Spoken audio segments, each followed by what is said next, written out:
कहानी की शुरुआत में हम टॉम नाम के एक प्लास्टिक सर्जन को देखते हैं जिसकी वाइफ जूलिया तीसरी बार प्रेग्नेंट थी। उनके पहले से लाइसन और नोई नाम के 2 बच्चे थे। पूरा परिवार 2 हफ्तों के लिए ट्रिप पर जाने वाला था, लेकिन उसी वक्त किसी ने दरवाजे की घंटी बजा दी। दरवाजे पर बच्चों का दादा बेन था, जो खुद भी उनके साथ इस ट्रिप पर जाना चाहता है। हालांकि टॉम को इससे कोई दिक्कत नहीं है, लेकिन जूलिया को बेन बिल्कुल पसंद नहीं था, क्योंकि वो हमेशा कुछ न कुछ तोड़ता फोड़ता रहता था। उसका दिल साफ था, लेकिन वो हमेशा गलत समय पर गलत जगह पहुंच जाता। लेकिन अब तो टॉम और जूलिया वैसे भी कुछ नहीं कर सकते, क्योंकि बच्चों ने बेन को देख लिया था, जो उससे बहुत प्यार करते थे। उन्होंने सामान पैक किया और नीचे जाने लगे। रास्ते में उनका पड़ोसी हुआन जूलिया पर लाइन मारने लगा, लेकिन जूलिया ने उसे अनदेखा कर दिया। पूरा परिवार टॉम की चमचमाती नई कार मेड्यूसा में बैठ गया। ये बहुत हाई टेक्नोलॉजी वाली कार थी, जिसके सारे फीचर तो टॉम को भी नहीं पता थे। उसने सोचा कि ट्रिप के दौरान तो उसे गाड़ी की समझ आ ही जाएगी। अचानक से नोई को याद आया कि उसकी टॉय गन तो घर पर ही छूट गई है, और दूसरी तरफ बेन को भी हल्का होना था। इसलिए दोनों दादा पोता फिर से ऊपर गए। बेन ने गलती से टॉयलेट पेपर्स टॉयलेट में ही गिरा दिए। उसने उन्हें नीचे दबाने की कोशिश की,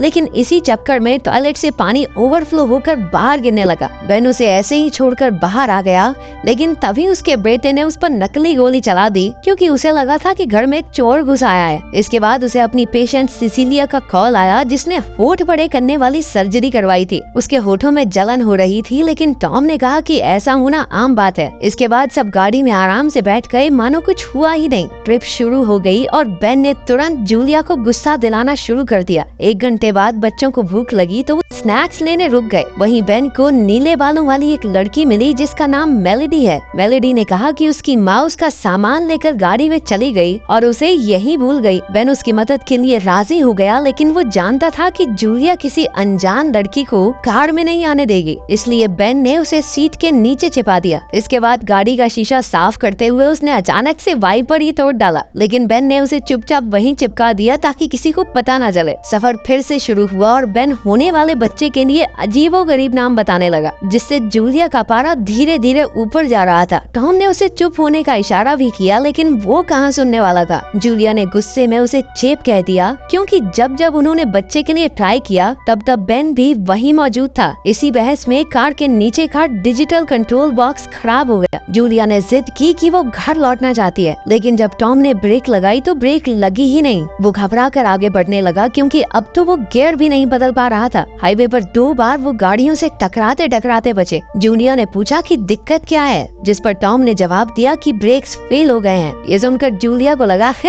ये तो ऐसे ही मजाक कर रहा है, सच में थोड़ी ब्रेक फेल हुई होंगी। बेन ने भी फालतू के आइडियाज देने शुरू कर दिए, जिसका कोई फायदा नहीं हुआ। अब वो लोग फंस चुके थे। उधर मेलोडी भी परेशान होकर बेन से पूछने लगी कि अंकल कितना टाइम और लगेगा। नोई उसे देखकर चौंक गया और अपनी माँ को बता दिया। अचानक अनजान लड़की को देखकर सभी शॉक हो गए और उनका एक्सीडेंट होते होते बचा। अब तो बेन ने हद ही कर दी थी। बच्चे घबराए ना, इसलिए जूलिया ने उन्हें गाना गाने को कहा। अचानक वो एक बाइक से टकराने वाले थे और मीठे गाने चीख में बदल गए। टॉम ने तंग आकर जूलिया से कहा कि कार के डीलर को कॉल करे। डीलर किसी और परिवार को सेम गाड़ी बेच रहा था। जब टॉम ने उसे समझाना चाहा कि गाड़ी नहीं रुक रही, तो उसने बड़े आराम से कह दिया, ब्रेक लगा ले भाई, गाड़ी अपने आप रुक जाएगी।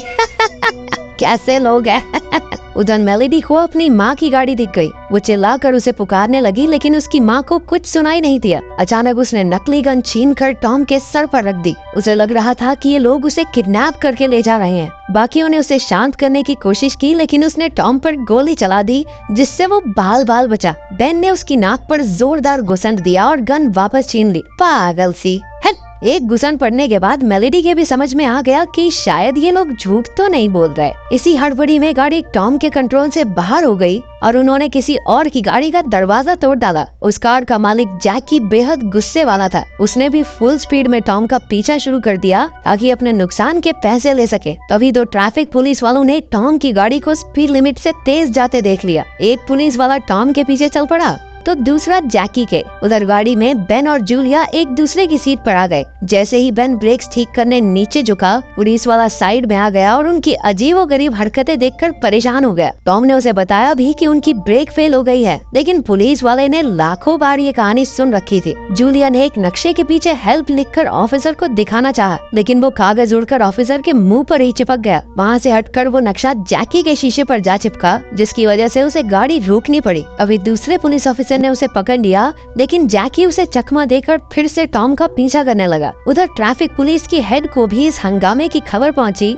लेकिन उसे भी लगा कि टॉम चालान न कटवाने के लिए झूठ बोल रहा है। आखिरकार उनकी गाड़ी एक क्रॉस बॉर्डर चेक पॉइंट पर पहुंची। टॉम ने कई बार गाड़ी इधर उधर हिलाकर एक्सीडेंट होने से रोका। अब तो ट्रैफिक पुलिस की हेड को भी लगा कि मामला सीरियस है। उसने कार और उसके मालिक की जांच के ऑर्डर्स दे दिए। उनका पीछा करते करते जैकी भी बॉर्डर क्रॉस कर गया। ये बंदा अपने पैसे लेके ही मानेगा। टॉम ने विंडशील्ड पर स्प्रे चला दिया, लेकिन तभी बेन की मेहरबानी से वाइपर टूटकर नीचे गिर गया। बेन एक कपड़ा लेकर सनरूफ से पानी साफ करने पहुंच गया। उसकी तो जान जाने ही वाली थी। इसके बाद बेन ने खतरों का खिलाड़ी बन के शीशे को साफ किया। इसी मुसीबत में सिसिलिया का फिर से कॉल आ गया। उसका चेहरा और होंठ गुब्बारे की तरह फूल चुके थे। टॉम ने ऐसे ही कोई नकली नुस्खा बताकर अपनी जान छुड़ाई। अब वो 2 घंटे से लगातार गाड़ी चला रहा था, जिस वजह से उसके कंधे दर्द करने लगे थे। बहुत मिन्नतें करने के बाद बेन उसकी जगह पर आकर गाड़ी चलाने लगा। उधर शोरूम में डीलर ने नए परिवार को गाड़ी में बैठा दिया। तभी टॉम ने उसे कॉल करके बेकार गाड़ी देने के लिए काफी सारी गालियां दी। उधर वो नया परिवार भी गाड़ी में फंस गया। जैसे ही डीलर ने दरवाजा खोलने की कोशिश की, हैंडल ही टूट गया। यानी कि सारी मुसीबत की जड़ ये गाड़ी ही थी। अंदर बैठे लोगों ने तो उल्टियां करनी शुरू कर दी।